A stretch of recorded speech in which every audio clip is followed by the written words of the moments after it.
And please, Swami, you speak through us what you want everybody to learn tonight or hear tonight. And meditation, as far as you're the guide or you are the director, you do the meditation, Swami. We offer ourselves fully and completely. Sharanagati, Sharanagati, Sharanagati. Saira. So, nice to see everyone here. Thank you very much for being here tonight. Let's see, I just got to get the video right so that, there we are. Okay, so please feel free to ask any question along the way, whatever you may have as a thought or a question is fine. Just feel free, raise your hand. We'll try to answer it as we go. So tonight we're going to focus on constant integrated awareness. Many of you have joined us for some time now, and we've been meditating deeply together. What is the purpose of meditation? What is the real purpose? It's living it in action, love in action, but more than that, awareness in action, full awareness in action. And Swami has called that constant integrated awareness. I'll read one thing. This is how Swami explains it. The thing that comes straight out of one's heart must be considered as right action, dharma. Between right action and truth, there is yet another thing. The prompting that comes out of the heart, or the feeling that emanates from the heart, is called ruta, meaning one's feelings and ideas, which are of paramount importance. These feelings and ideas set all the guidelines for action and have determining influence. When the feelings shaped in the heart expresses in the form of speech, it is truth. If whatever is implied in these words is put into practice, that is dharma. We can say that right action, dharma, is that which is born from the heart, then expressed in the shape of words, and then put into practice. 1972. Swami says the highest discipline is to bring about unity of thought, word, and deed. 1980. So if we're meditating, hopefully for many years now, or a year or two, and we find that the meditation helps us in our daily life, it doesn't have a value unless it comes into our life permanently and teaches us that feeling that Swami says, the feeling that is the wisdom within us. And then we're constantly in the 5 values. We're constantly in truth and peace and nonviolence and love and right action. There is just the constant integrated awareness within us that comes in the beginning from just a few minutes of meditation a day, and then from more and more understanding and more the feeling of peace that it brings, that we can take our mind and look at it and choose. Are we going to listen to the mind, or are we going to listen to the heart? Because the mind, remember, we always talked about the mind. There's the lower mind, the manas, and the buddhi, just the higher mind. The higher mind helps us to get in touch with our intuition. So the buddhi, the intuitive mind, is the observing witness of the thoughts and feelings that we experience in meditation, for instance, or in daily living.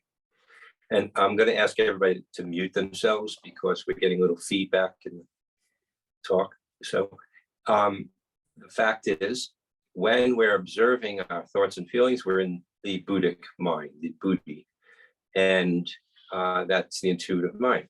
However, consciousness itself is beyond both the lower mind and the intuitive mind, the Buddhic mind. Consciousness is the source of life. And please mute yourselves. Thank you very much. And the fact of the matter is, when consciousness is awareness, that is constant integrated awareness. When we are in awareness of consciousness being the observing witness of life, that's constant integrated awareness. That's the process of sadhana. In everything we do, we want to remember who we are. We want to remember God and our relationship with God. Now, I've talked about this before. We've talked about this before. There are 4 stages of enlightenment. The first stage of enlightenment is just freedom from earth. You don't have to be reborn here. And that is the state where you know you're not the body and you're not the mind. That is what is that state? It's called cosmic consciousness. Some people call it that. It's just called mukti. So when we ask for mukti, we're asking for that awareness that we're not the body, we're not the mind, we're not our thoughts, we're not our feelings.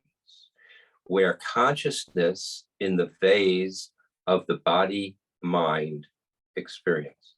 And we're experiencing life through the lens of the mind, which has thoughts and feelings in reaction to the experience of life. But we are not those reactions. We are not those thoughts and feelings. Those thoughts and feelings are the language of life experience as we experience it as consciousness incarnate. Now, if you know that, intellectually you know that, and you meditate upon that, and that's what you do most of the time. You don't get born here again if you don't want to. We had a great friend that Swami sent us to. Swami says, yogis are your friends. And we had a great friend in this yogi. And Swami sent Roseanne to him first, and then later down the line, I happened to meet him. And Swami sent us to him. Swami sent us to all our meditation teachers that we found along the way with his approval. We only went with his approval. We would never go on our own. So the fact is, his name was Yogi Ram Charak Kumar. And he said, and he was a fully liberated being, and I'll get to what that is in a moment, Jivan Mukta. And he said, before he passed on in 2001, he said, I will come back to this earth and serve my Father, Mother God, until the last grain of sand on the last beach is fully liberated. So that is a true bodhisattva, so to speak. And we were all like, what? That's going to be 1 billion years. Probably the sun will have absorbed the earth by then. That's how it'll happen. But who knows? Only Swami knows for sure. And my hairdresser, who I gave up quite a while ago. But the fact is, we have to think about it. That's the highest level of enlightenment that Yogi Ram Charak Kumar experienced. Now, you can't talk about Sai Baba in those terms. God as the avatar, Sai Baba, God on earth, Krishna on earth, Rama on earth, that's a whole nother level. That's what happens when the chief of police has to put out the fire or put out the riot down here. He sent the saints, they were the local police. He sent his lieutenants, he sent many, leaders of religions, Buddha, Jesus, Zoroaster, Muhammad. He sent all these people, Moses, and the fire wasn't put out. So what has to happen? he has to come down as the chief of police, you might say, put it out himself. That's how the avatar comes. But the avatar comes for us. Swami said recently, it was posted in the thought for the day, I really come for one reason only, to protect, foster, and nurture my devotees so they will realize the oneness of love and the oneness that I am I. So here we are. Hopefully we're devotees. He's the only one that can call us that, you know. And in our hearts, we want to be. So let's leave it like that we want to be. And he will respond. One step closer to God. We walk, take one step, and he takes 1,000, not 100, probably 1,000,000. I think he was under exaggerating when he said 100 as Shirdi Sai Baba. Then Swami said 1,000 as Satya Sai Baba. And Prema Sai Baba is here, by the way. He's not being revealed yet. He's probably very young, but he's here. And he will probably say when we finally find him, if we ever do, one step towards me and I'll take 1,000,000 towards you. So grace of God is very important. So the second stage of enlightenment is when you actually try to see God in everyone and everything. So you're wanting, you know, God's in everything and everyone because God's omnipresent. I mean, that's what that word means. And everybody in all the religions of the world says the same thing. God is omnipresent, omnipotent, and omniscient. And there's no your God and my God. That's ridiculous. But it's the omnipresent spirit, so it's one by definition of the quality. But the fact of the matter is, we're a part of that oneness. We're all in that macrocosm. We're the microcosm in the macrocosm, and the macrocosm is in the microcosm. The raindrop has the whole ocean in it. When it evaporates from the ocean, becomes a raindrop. It's still the ocean, but it's a microcosmic version of it. So the microcosmic raindrop has the macrocosmic ocean in it, and eventually it returns to the ocean and becomes the macrocosm again. And that's our journey of evolution, of consciousness. So the second stage of enlightenment is when you look into somebody's eyes and you see that light in their eyes, that's God. That light is not electricity. It's ridiculous. That light is God. And when somebody looks at you and sees that light, they're seeing God. So, okay, now God's in your eyes, God's in my eyes, God's in Roseanne's eyes, God's in everybody's eyes. To varying degrees it shines. And if you ever looked at Swami's eyes, you had the opportunity, they were like lanterns. They were like beams. And that level of consciousness and awareness incarnate, that's the reason. But in our eyes there, you know, if we get a candle, like, that's good. If you get sunlight, that's, you know, if you have the sun in your eyes, that's fantastic. You know, different magnifications of the one source of consciousness within each of us. Now, when that light is there, that's consciousness. Because consciousness is existence. Without existence, without the food body, that's the Annamaya Kosha, right? The physical body, then there can't be consciousness. We have to have some level of existence. Of course, we have four other bodies. We have even our causal body, Anandamaya Kosha, right? And that body has consciousness, because if we go back to our soul body, causal body, and Anandamaya Kosha body, that is our body of consciousness, pure consciousness, which is always one with God. But real enlightenment goes beyond that. So that's the third stage of enlightenment. So when you think, oh, I feel like God's in me, right? But you know God's in everybody else because you see the light, but the dots haven't connected yet. There's just this awareness, oh, God's in everybody. I believe God's in everything. I can sometimes see that God's in everything, and I sometimes feel the oneness. God's in all my friends and all my frenemies. Those are our so-called enemies. Frenemies, why frenemies?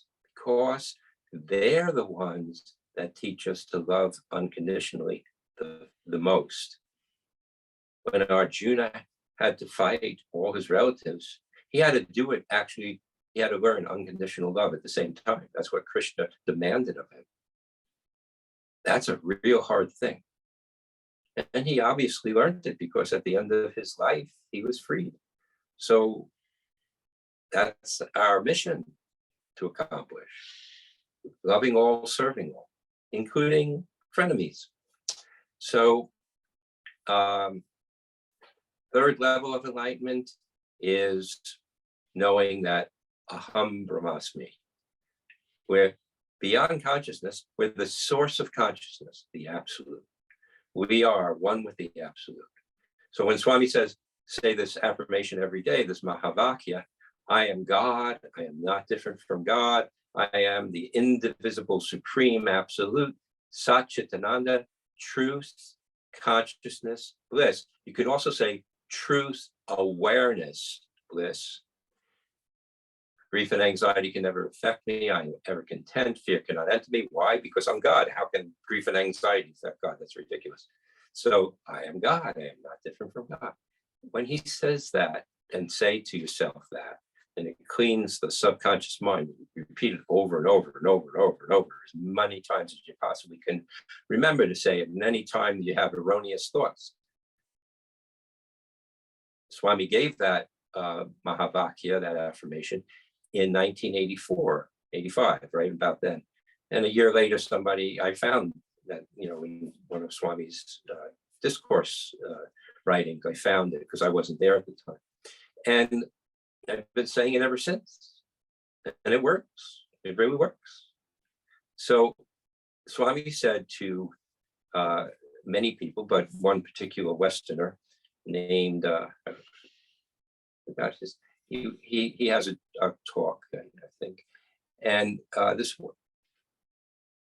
he's now the regional devotional coordinator, I think, of California or something like that. Anyway, he said, where is, this person asked him, where is, Swami, I had a dream and I asked you to bring me to heaven, and you brought me to heaven, but I couldn't remember it. So this actually happened to him. Swami came in his dream. He said, ask me anything. And the person said, in the dream, please, I want to experience what heaven's like. Swami held his hand, and then he couldn't remember anything when he woke up, but he felt blissful. Okay. And when asked why couldn't he remember it, because if you remember heaven, you wouldn't really want to participate in earth very long. So the fact is, then he had an interview. And he asked Swami, was that, I had this dream. Was this dream true, Swami? And he told him the dream. And Swami said this, where is heaven? And Swami said, in your heart, in your heart. And then Swami said, where is hell? And he went, anyway, Swami went, in your mind.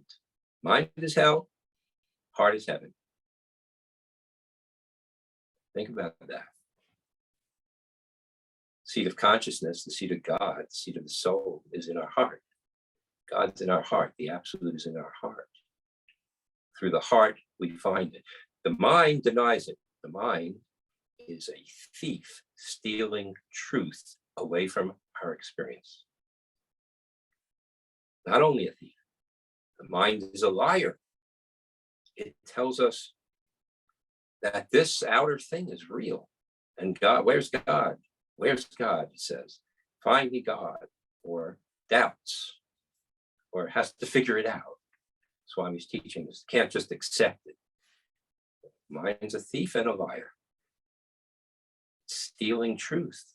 It's denying reality. Heart knows.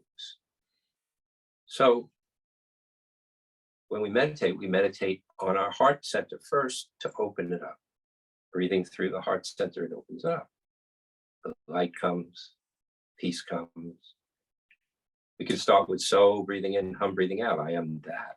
I am. Consciousness within me. That's the that I am. And then let that expand into a deeper experience and going beyond the breath, letting the breath go into Om. So hum turns into Om. And the mind dwells on Om. 100,000 times the vibrational rate of the spoken word. Om is scientifically proven through sound resonance demonstrations and vibrational sound graphic measurements. So, third level of enlightenment, Aham Brahmasmi. I am one with the absolute.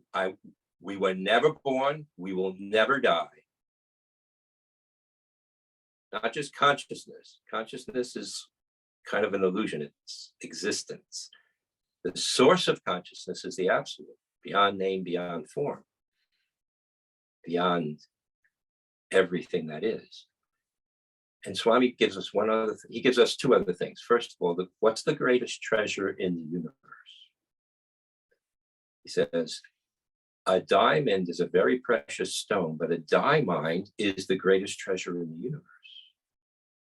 When he says that, we have to think, what's a diamond? I don't know. Roseanne and I had this very wonderful experience of living with Hilda Charlton. And for quite a while, Swami had me take care of her and drive her around and do all those things. And in New York, and Roseanne also had very close, very, very close experience with Hilda. And Hilda used to say, I don't think from here. She said, there's nothing up here. I don't think. And Swami once said to her at the end of her 18 years in India, in the last year that she was there, she stayed at Prashanti Nilayam, and she had a room next to Kasturi. And when she went to Vrindavan, she stayed in the cottage in Swami's house, actual house, in the women's wing.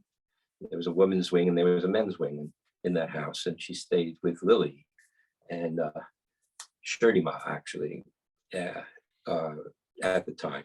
And but she wasn't called that then. And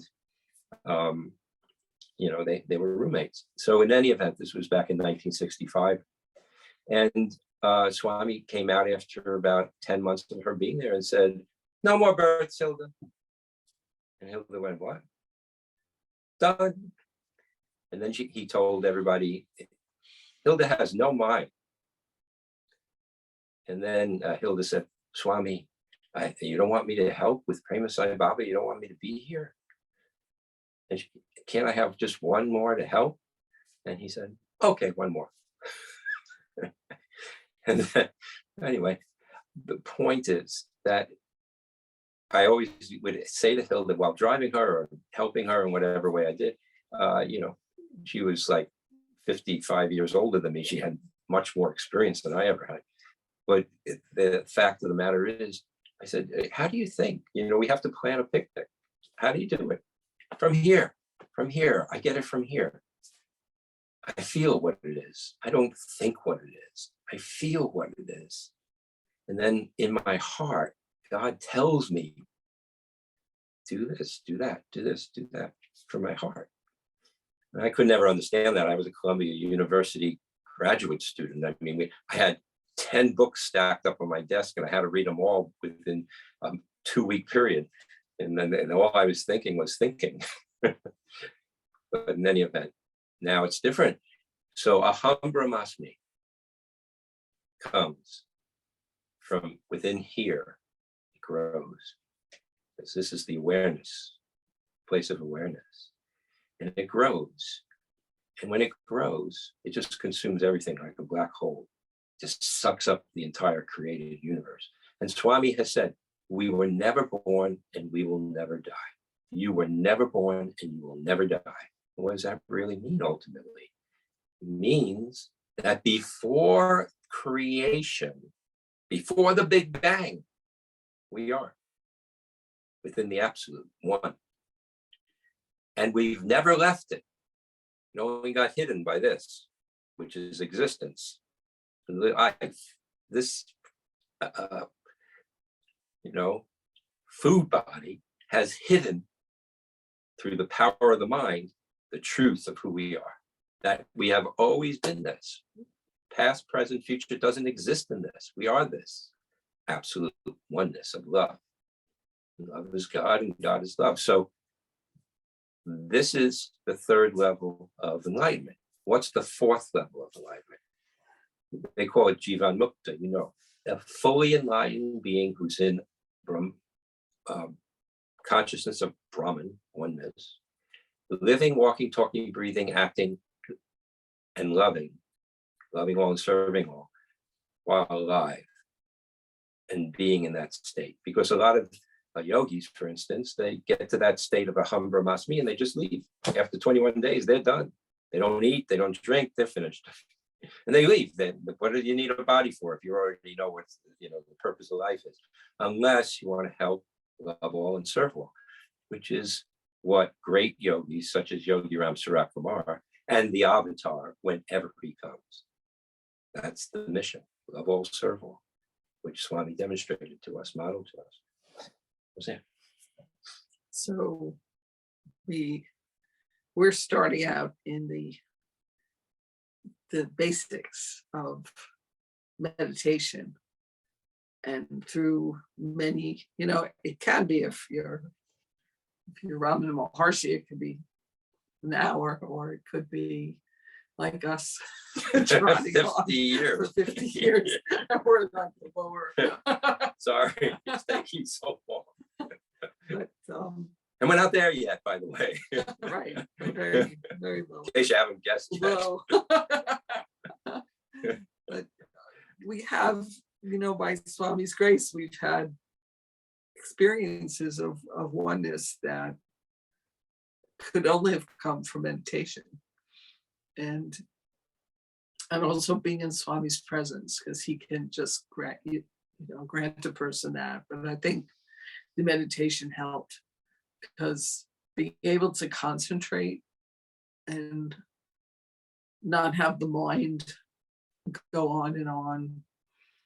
The process of meditation is just controlling the mind in the way that, not beating it up, but just learning to go beyond it and to not react. And then we go into the next, phase is doing that in real life. I have to ask Al teaches at Fishkill Prison. And a couple of weeks ago, he came back and he had taught one of the inmates, meditation, a couple of them. And then one of them told him about, remember what he said? Yes. Yeah, tell him that. That's beautiful. Well, I wasn't going to discuss it, It's very. Who is it that teaches? No, it's not. I'm not talking about that. I'm talking about what Swami went to Fishkill Prison in the form of Al Levy body. That's it. So, or God in the form of this, whatever you want to call this thing that I'm going to leave within 50 years. But to Fishkill Prison to share meditation and introduction. Teach sociology to prisoners that are like in the end of their sentences by 5 or 10 years, by the way. How they get college courses and college credits and all that stuff. That's one of the college courses. So in any event, at the end, I said, well, I guess we're done tonight. And one of them said, and there were only about 4 or 5 in the room, said, are we going to meditate tonight? I said, you want to meditate? Because there was this one person that's a fundamentalist Christian guy. And he doesn't like meditation. So one of the prisoners is a fundamentalist Christian guy. So I said, okay, we'll meditate. So I said, for those who are Christian oriented, think ah breathing in, think men breathing out. Same thing. The rest of us, we're going to do so breathing in, hum breathing out. And so we did that. But there was only like 3 minutes, 5 minutes time worth. And if I keep talking, there'll only be that much time for us. But the fact of the matter is, for 3 or 5 minutes, they meditated. Even the fundamentalist Christian guy, they all loved it. They came out, oh, that's so great. Okay, fine, great, terrific. Okay, survive the week, please. I'll see you next week. So, it's a harsh environment. So as I'm walking in Fishkill Prison, there's this long walkway. It's probably around 500 yards, maybe even more. And you have to walk from the classrooms that are in one building to the exit, I don't know, fort. You might say it's a fort. And so you got to get out. So, you know, unless you want to stay there overnight and get free meals. But the fact is, this one guy, as I was walking, the police, you know, the people there pulled him over, one of my students. This big guy, has dreads down to here, and, you know, he's probably around 35. And they pull him over, and he's being searched, and they're going through his stuff and everything like that. And we keep walking because I'm being escorted, and you can't really stop. You're not allowed. So we keep walking, the teachers and I of the other classes. And he comes running up after me, you know, catches up to me and says, I just want to tell you something. I just want to tell you something. Normally, if I got pulled over like this, and they're searching me for no reason, I don't ever do anything wrong, and they just search me because I'm big and I have dreadlocks and I look, you know, bigger than most people here. So I would react and I would yell, and then I would end up in the box. They call it the box when they go into seclusion. But tonight I didn't. And I want to tell you why. Because you led us in the meditation. I was very calm and I didn't have to react. And I just thought, they're doing their job. I'm going to do my job, and we're going to be at peace, and everything will be okay. And that's what he came running up to me to tell me. He only meditated for 3 or 4 minutes. This is the effect. Right. That's God. God. That's God. So we're going to meditate in a minute. I just want to say one little other thing, and that is, what is constant integrated awareness? That's daily activity. That's oneness of thought, word, and deed. That's practicing that. If you practice oneness of thought, word, and deed, and you love all and serve all to the best of your ability, and you just think your mantras, your name of God, you say your mantras whenever you can remember. You don't have to do it all the time. You know, that's not human. You would be enlightened if you could do that. And the fact of the matter is, you do it when you can, when you remember. And if you do that, God's grace comes, and constant integration and integrated awareness comes with it. The grace of God comes and does the rest. You try your best, God Swami will do the rest. He's promised us, he personally promised me, and I think Roseanne similarly, and he's promised many other people, you do your best and I will do the rest. That's all I'm asking. He said that. And what's the easiest way to get to God in this time, or to have constant integrated awareness in activity? What's the easiest way? Chant the name of the Lord. In every scripture that you read, one thing stays the same. If you want your soul set free, call upon the name. Call upon the name of God, and he'll lead you across that sea. Chant the name of the Lord, set you free, set you free. So why don't you chant the name of the Lord? It's such an easy way. In the Kali Yuga, we got such an easy way. Why? Because we suffer all day long, basically, especially with the politics. Oh my God. But I won't get into that.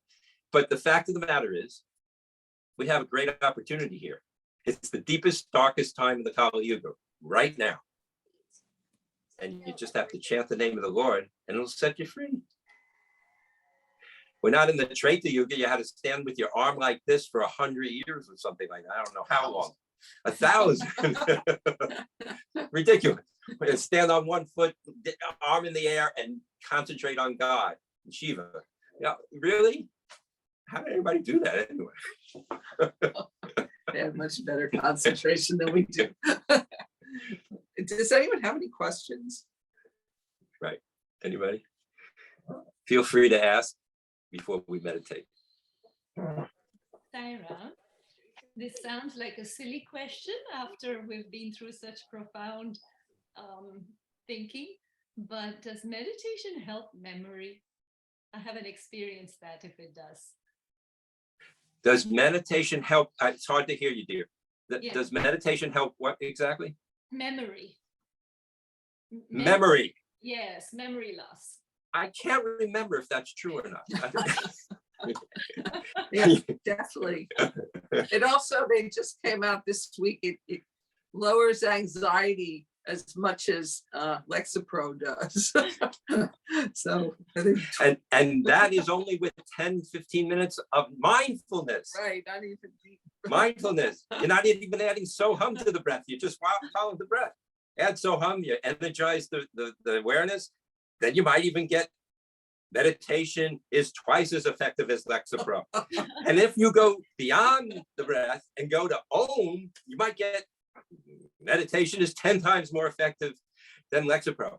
But what it does, yeah, it does improve the memory. It improves cognitive function. It sharpens the mind. It prevents Alzheimer's and other dementia functions as long as you get 7 hours of sleep a night, because that's where the rust gets removed from the brain's metabolic processes during sleep. And if the rust builds up, that's what causes dementia at the older ages. And that's what causes Alzheimer's, along with some genetic predispositions for it. So, but yes, it improves memory. I don't know, what's the when are we meditating tonight? Soon now. Any other questions? No, thank you. You're welcome. Thank you.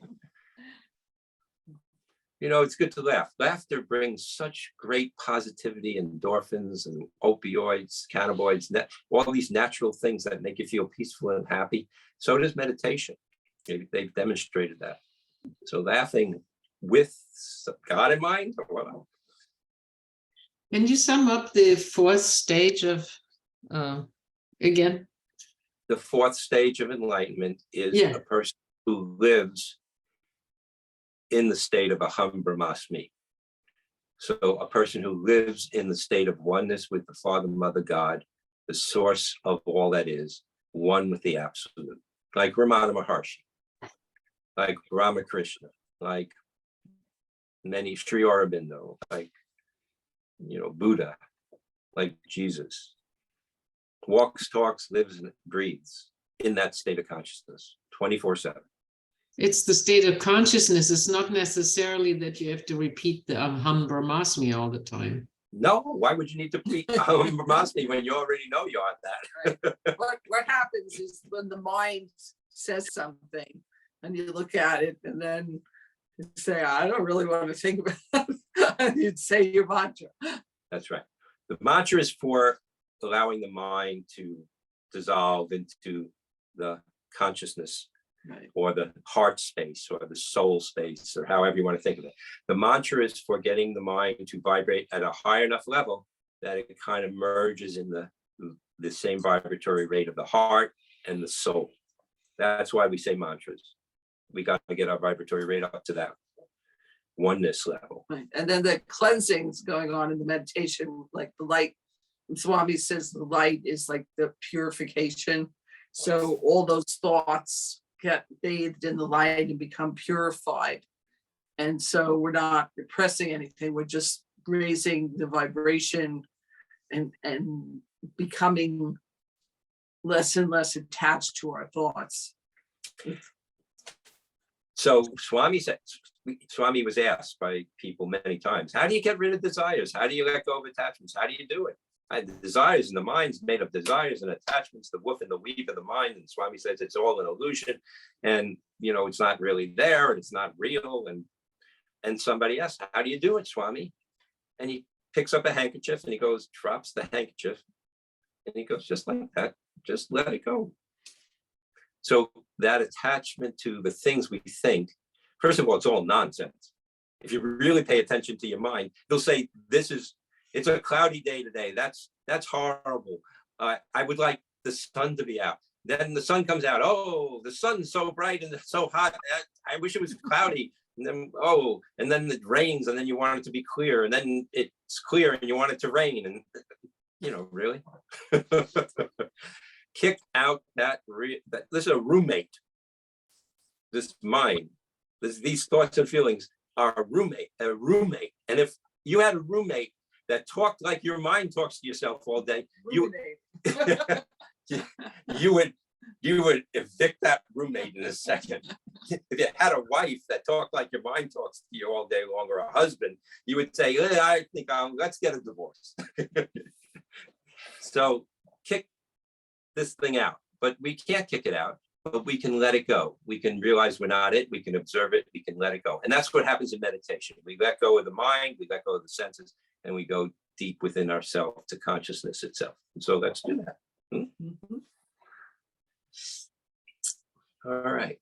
Right, so we're going to sit up straight. I'm going to take a 1 minute break. Okay, You begin. I'll get them ready. Yes. Okay, let's sit up straight. Feel how your shoulders are relaxed.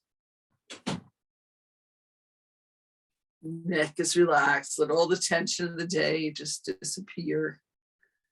It's all very straight and erect.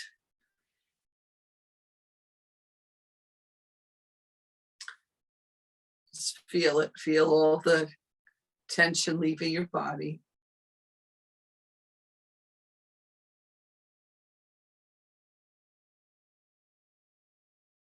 Taking a deep breath in. Letting go. Breathing out all the tension.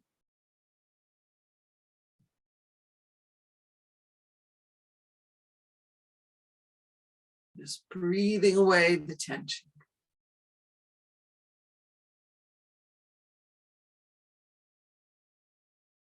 Just feel your shoulders are relaxed, your hips are relaxed, your feet flat on the floor. If you're sitting in lotus, you're just sitting nice and quiet, body straight. Okay, now we're going to Om. Let's really feel that Om resonating within us. Starts in our solar plexus and then goes up to the top of our head. Just feel it, notice it, how it vibrates in your body.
Taking a deep breath.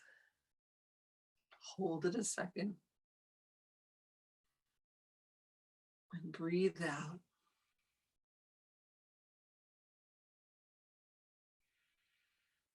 Now, inhaling, hear the sound that the body makes. So,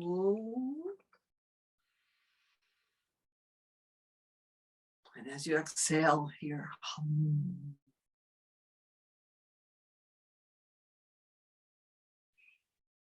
It's a mantra that our breath makes all day long. Breathe in, so. Exhale, hum.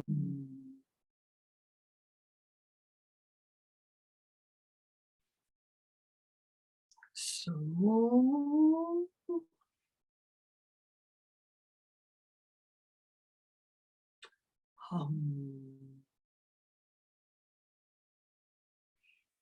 now do this on your own for a few minutes. Go deeper with each mantra. I am that.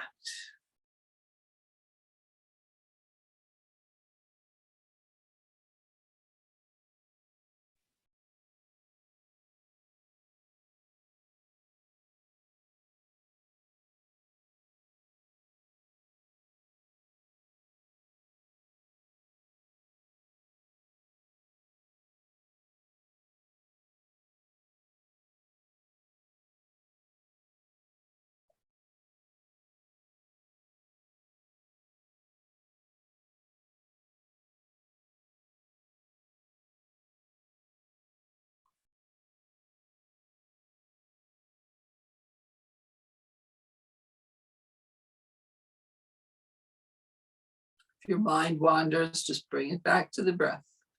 So hum.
Feel the breath in the center of your chest, heart center.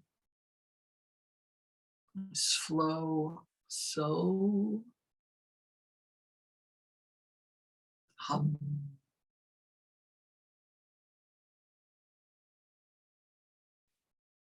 Everything comes from our heart.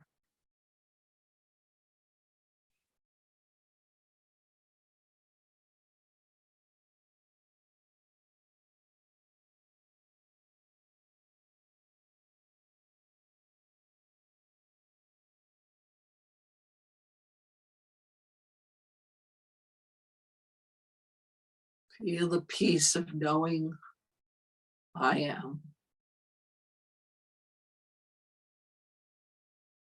Just breathe into your heart.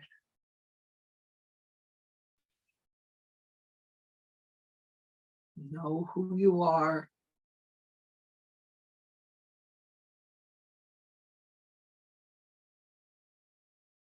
I am God. Feel your heart expanding in love.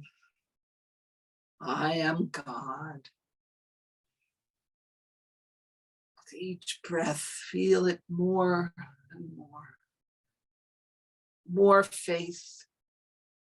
There's nothing outside of God. I am God.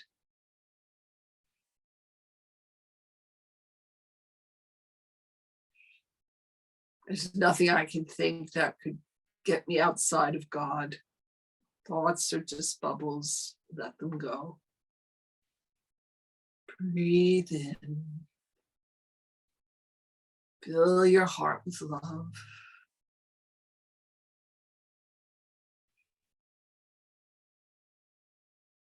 I am God. And all this thoughts leave on the outgoing breath. Let it all go.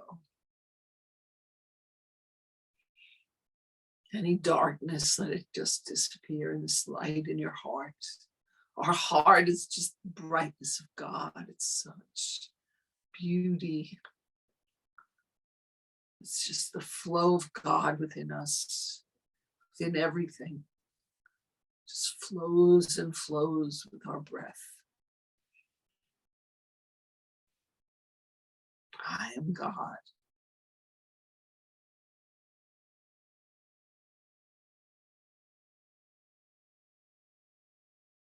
Feel the love. Shining there, beautiful light, light of love.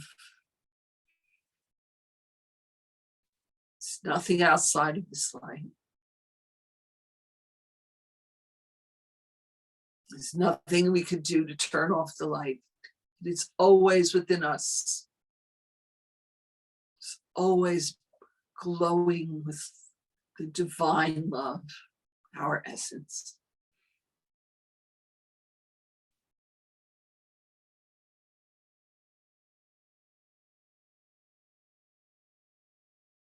As Krishna says, sometimes we have to blow away the smoke that might let us not see this light. All we have to do is let the smoke disappear with our breath. The light is just open-hearted. Just open-hearted love, that's who we are. Shining with light, God's light, shining with love.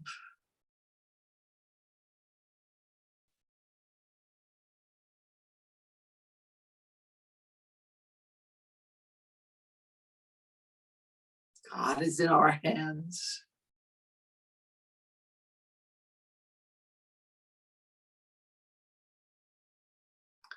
God is in our throat.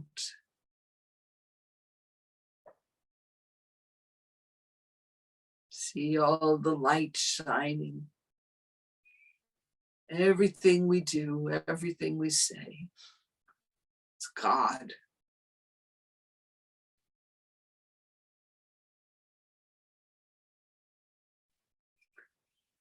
Everything we hear, our ears are filled with this light.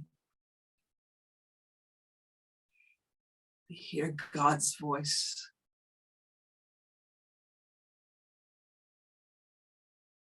Listen carefully all the time. The voice of God in our hearts.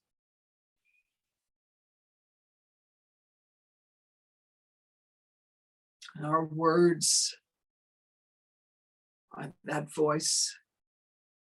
Wait till the words of God fill us. And our love comes out for all beings in our words.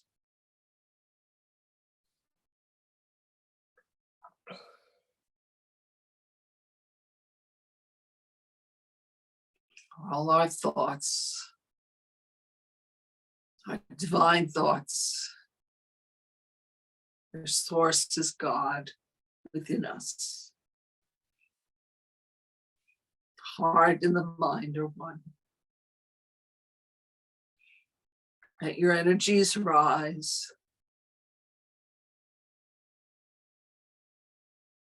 Feel yourself filled with light.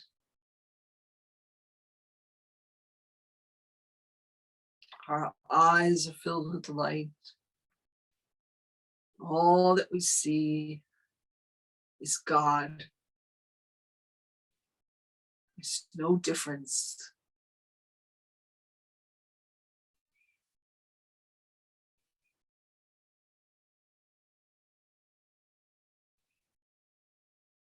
Each breath, blow away the smoke of delusion. All that we see is God.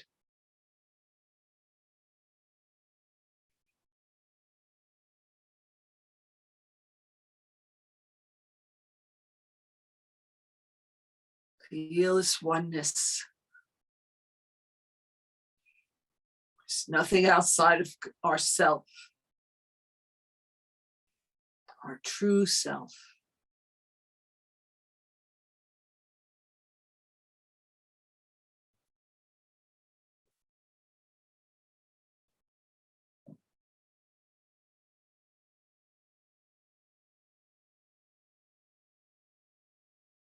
Be aware.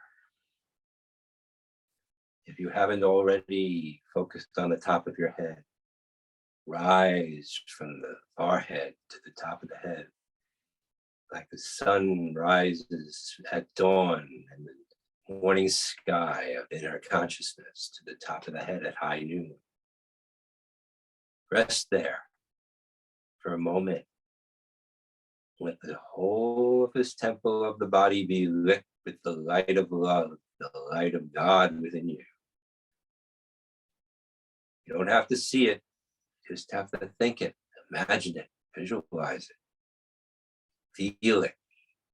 God is inside of this body and also all around it, never limited. The real you is never limited to the temple of the body's boundaries. So let it shine forth from the top of the head. Let it spill over like a fountain overflowing of love, a fountain overflowing of God presence. I am. Om. Let the mind dwell on Om. I am. No labels needed. Just I am. Shining like the sun. Shine out to everyone through the transparent boundaries of the body. Shine out to all beings in this world, whoever comes to mind, the whole world, may it be at peace and a light of love. The God within you is the same God within every being. The light within you is the same light within every being. The absolute within you is the same absolute within all creation. Om. I am. Feel it. Dwell on that thought for a moment. I am a light of love, shining like the sun onto everyone and everything I think upon. Om. I am that I am. Stay with that for a few moments. The mind wanders, grab it back like a laser locked onto its target of truth. If the mind's stress release is too strong, you'll have a lot of thoughts and feelings. Just come back when it releases, gently, easily, effortlessly, to Om, the light of love where you last left off. God within you is the meditator. God within you is the doer. God within you is the director. God within you is meditating this moment. Let God within you do it. Baba within you. I am that I am. Om.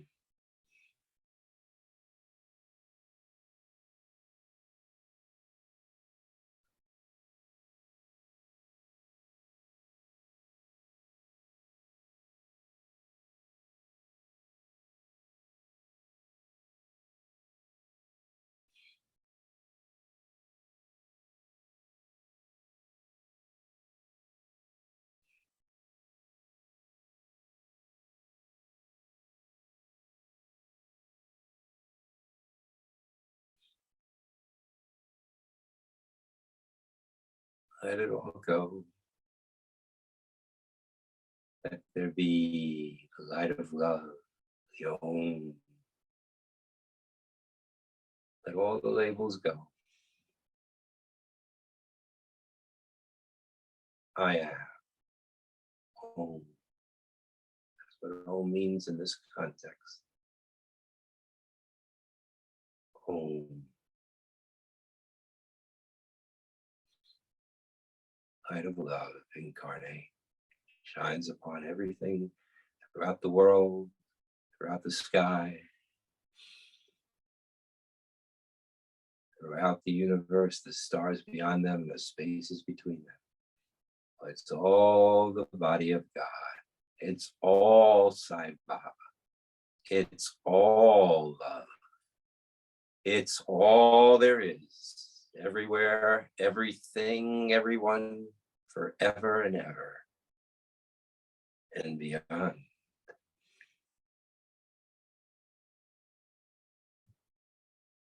I am that I am.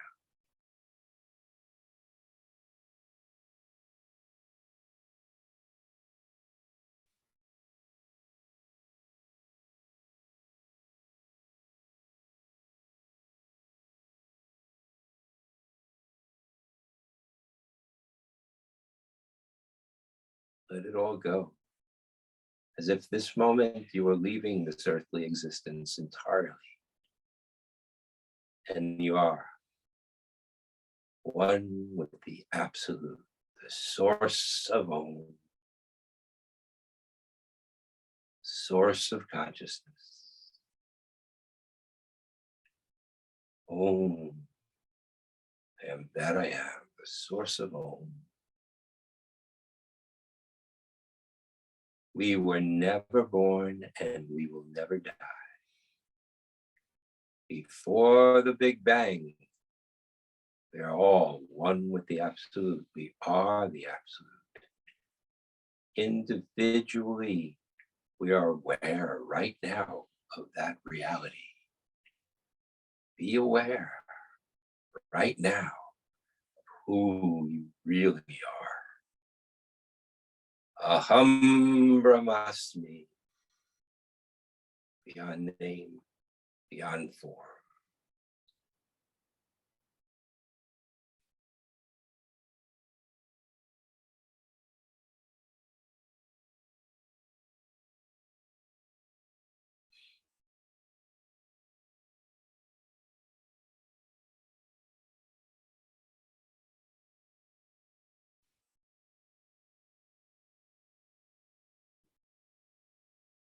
Only God. That's all there is.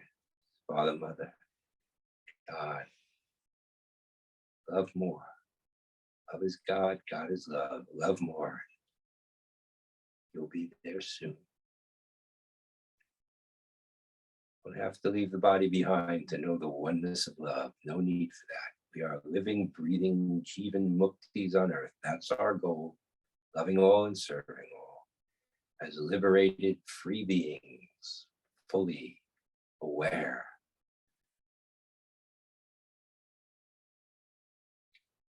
Pranamitam, pranamita. Fullness of the absolute, inner and outer. I am that I am.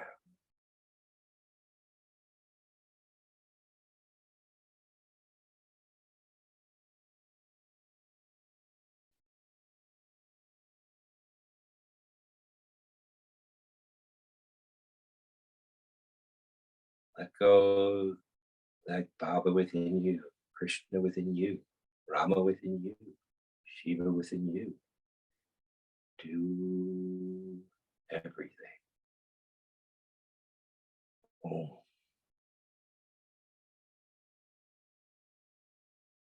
Durga within you. Parvati Ma within you. Lakshmi Ma within you. Do everything.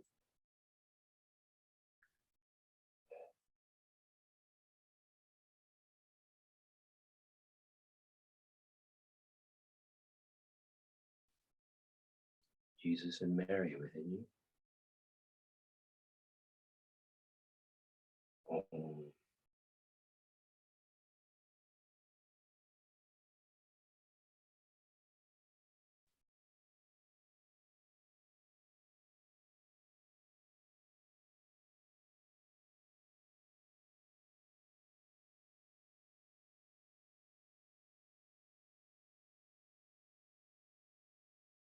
Keep letting go into that.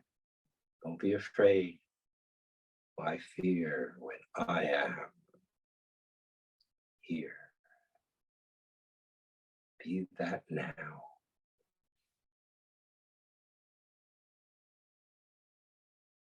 Keep letting go into that. No need for fear. Take it back however you want after we meditate. Or not want.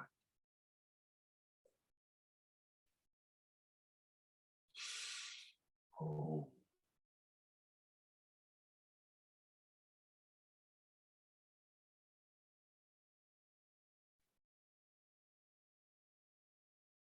We were never born and we will never die.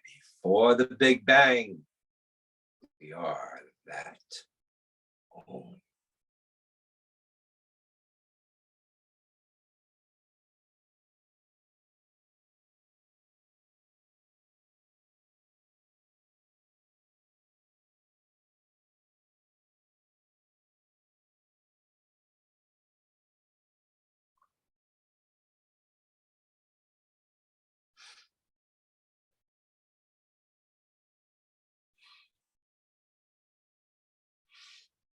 Feel it, be it, be free. Mukti do, mukti do, mukti do. Brahmasmi Swami. Brahmasmi. Om.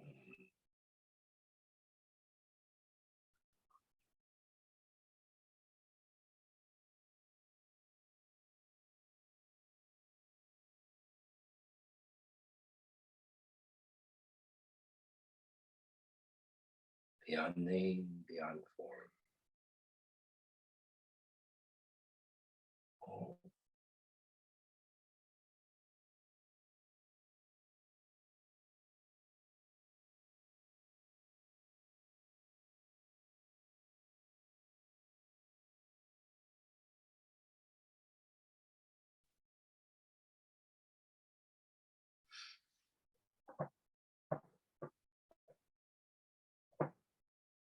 Go deeper, dig deeper, just for a few more minutes.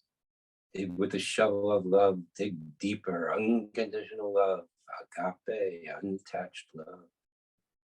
Dig deeper, dig out the roots of the weeds of desire and attachment.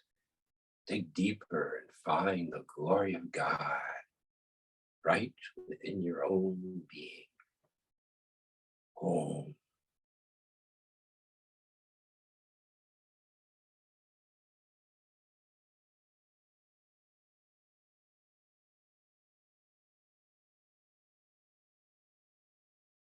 You reach a plateau, plead with God in any form, any name. Plead with Swami in every form or any name. Plead, please, grace. Grant me the grace. I'm trying here, doing the best I can. Show me more, Swami. Give me the grace of knowing who I am this moment, not tomorrow, not next week, not next month, not next year. This moment, not next life. This moment, this moment, this moment. We were never born and we will never die. We were never born and we will never die. Oh, Aham Brahmasmi. Oh, I am that I am. Om Tat Sat Om. This moment, Swami. This moment.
When the mind comes back, come back to Om.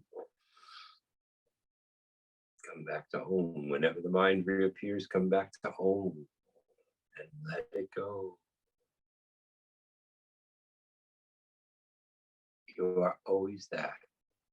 always have been, always will be, always. Clouds of the mind can no longer hide the Son of God within you, the sunshine of God within you, the daughter of God within you, the goddess and God within you. Om.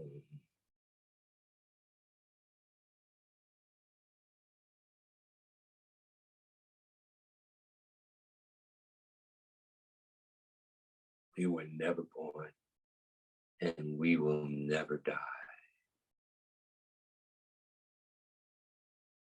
Om.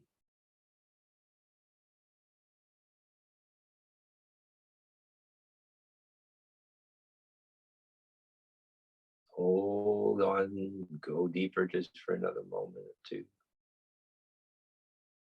Grant us the grace of love, Swami. Grant us the grace of love. Om.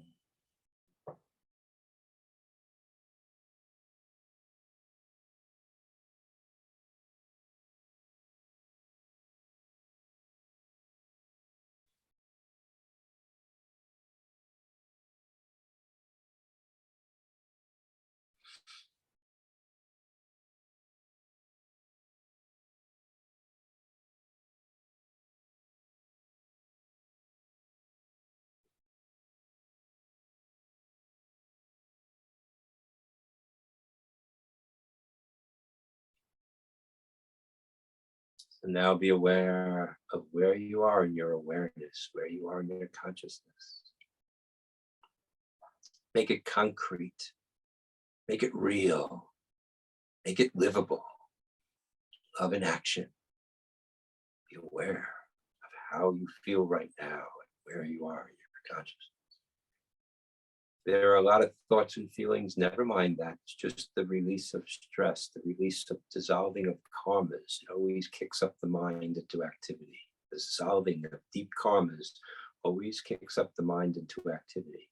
Never mind the mind. That is not who we are. Oh.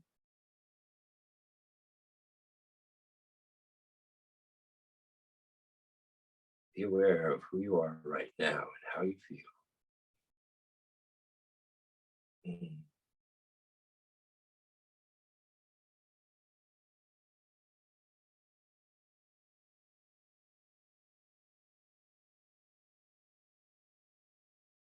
And now begin to breathe that awareness back into the heart center, the altar in the temple of the body. Love is the eternal flame on that altar. So breathe that love in. Make it real. Don't leave it out there somewhere. Bring it back into these temples, these lighthouses that we walk, talk, breathe, act, think, feel, love in action, love in action, God in action, every moment of the day and night. Ultimately, even in dreaming and deep sleep states, we still know who we are. Ultimately. Consciously, we can work on knowing that in the waking state as much as we can remember. Constant integrated awareness. Bringing it back into this temple of the body. Om.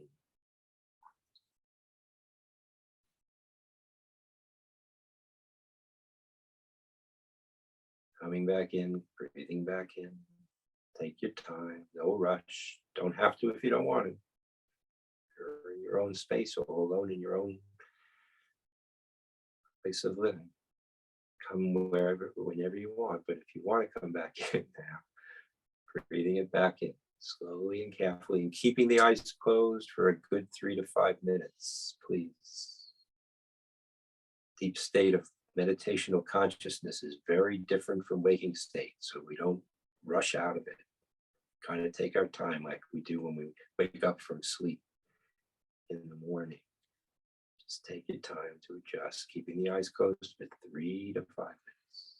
Just coming back in now, bringing that energy of awareness back into this temple. So as we do it, let's Om for peace in this world. Let's pray that all beings may be happy, All beings may be healthy. All beings may be prosperous. All beings may have their good dreams come true. May all the needs of all beings be met by the divine. May it happen soon rather than later. May there be peace on earth, love on earth, God on earth. Once again, walking, talking, breathing, teaching, sharing amongst us as we are aware of the return of Prema Sambhava. Please, please, Swami, reveal yourself to us when the time is right, please.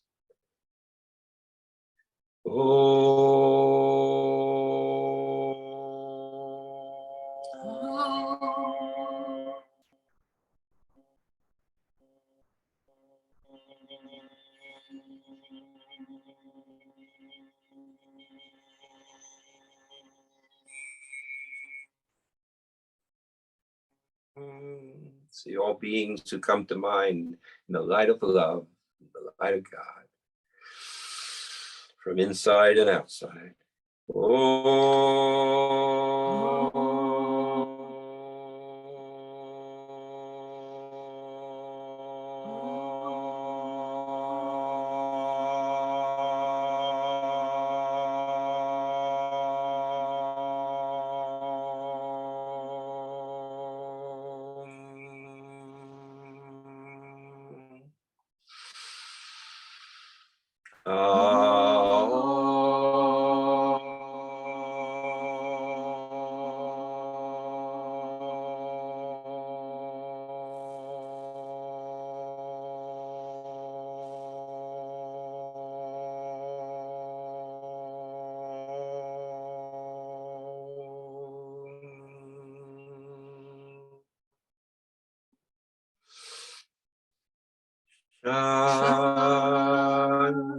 Shanti, Shanti, Shanti.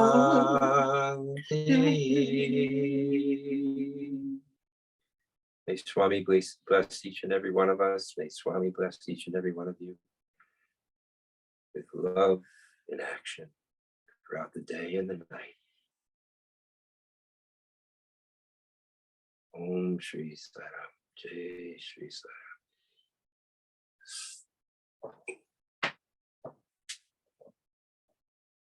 So we have a few minutes, 10 minutes, and if anybody would like to share anything that they would like to share or have any questions, please feel free to ask.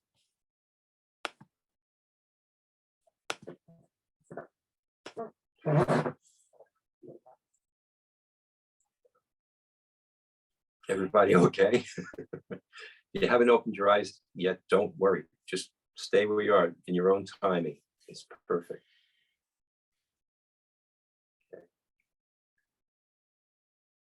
Okay, anybody want to share their experience? Anything?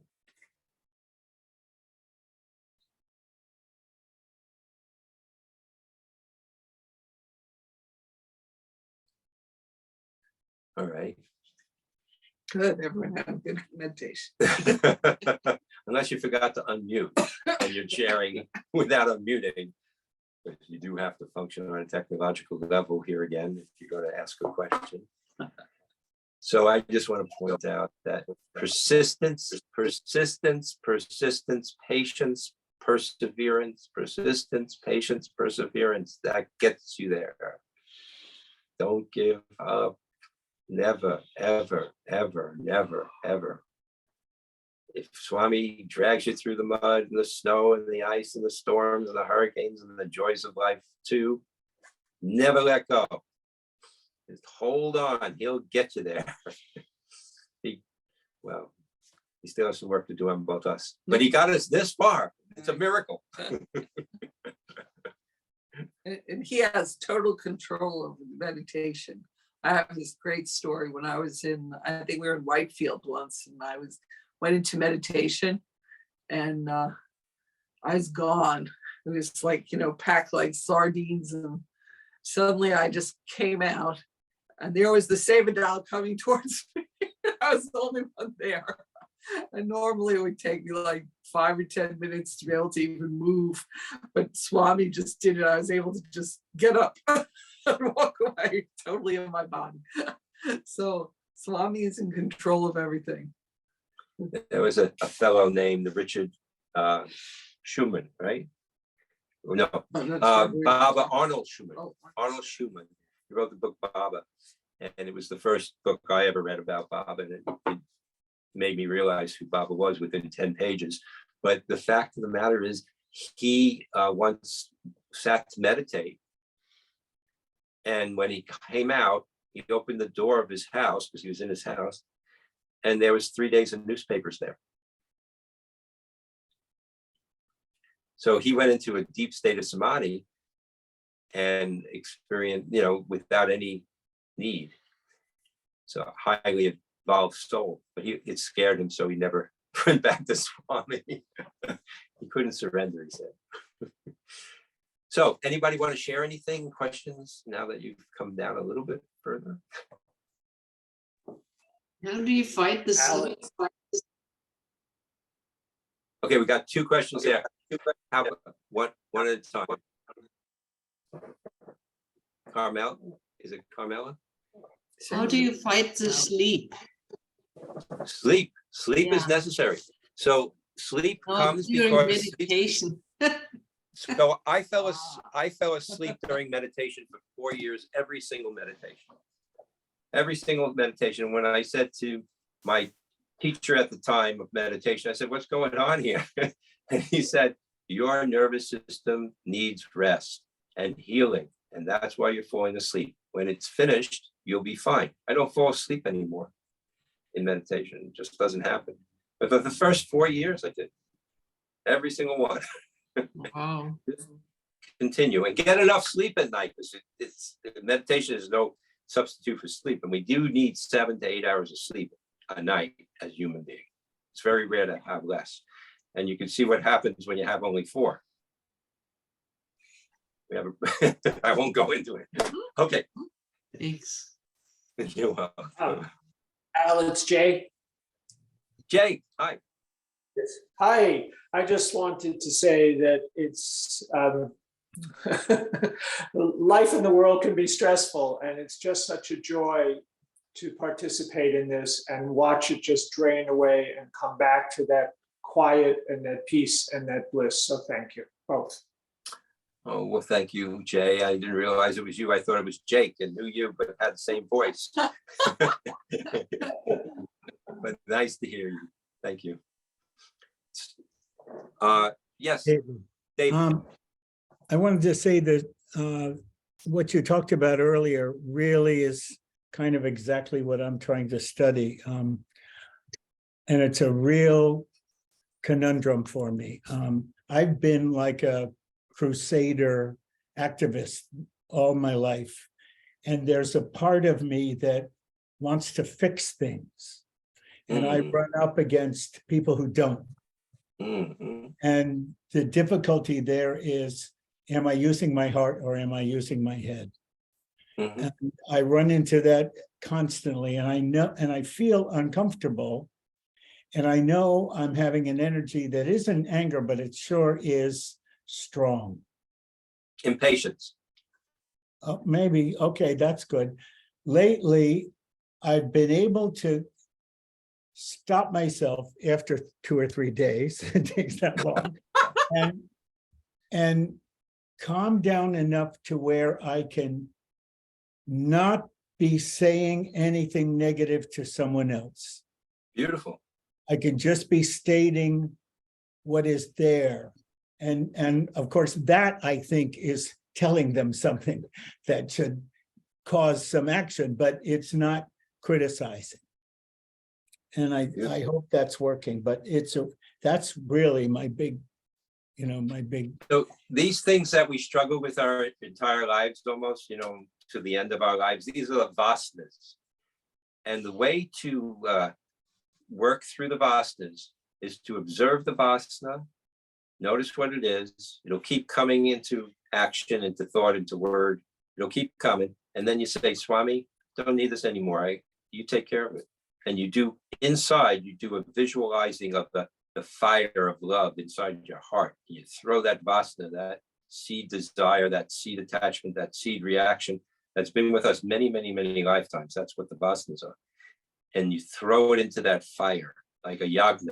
That's the real yagna of purification.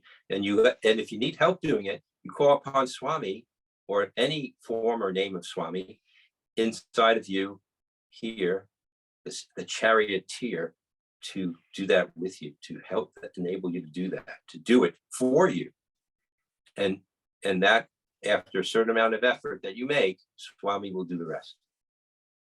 Well, the hard part is that I have a goal in these things that is really a very good goal. Good goal. It's a sattvic goal. And it's for other people, but Yes. you know, I have to let it go. Yes. Why? Because first of all, you got the predominantly tamasic people, and you got the predominantly rajasic people, and they have goals too. They have to learn their lessons too. And once Swami said, listen, leave the world to me. That's why we have nishkama karma. We try our best in a sattvic way. We do our best, or we do our best in a rajasic way, whatever it is at the time. And we do our best and leave the rest to God, because we are not the ones in control. God is the one in control. And Swami said to Roseanne and we asked him, is everything your will, Swami? I mean, everything, like people get angry and yell at each other and people do horrible things to each other. That's your will? He said, everything is my will, even the way that the blades of grass blow in the wind, each and every moment is exactly as I willed them.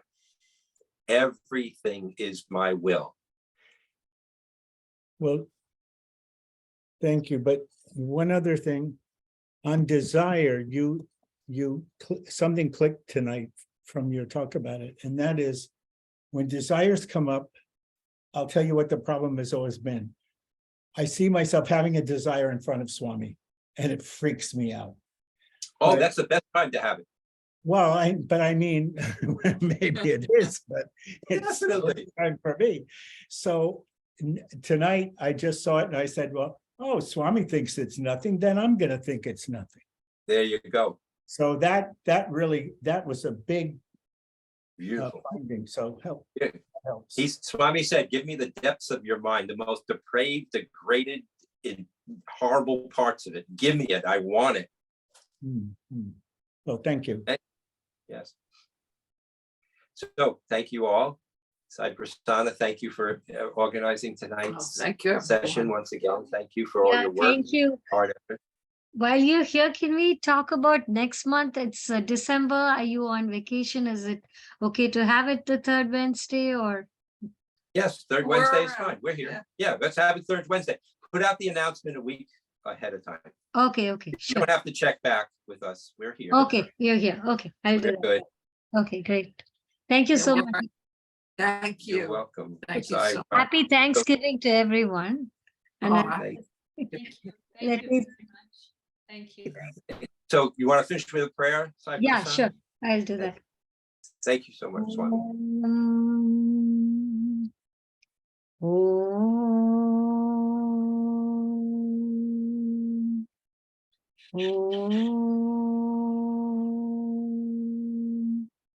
Thank you, Swami, for bringing us close to you.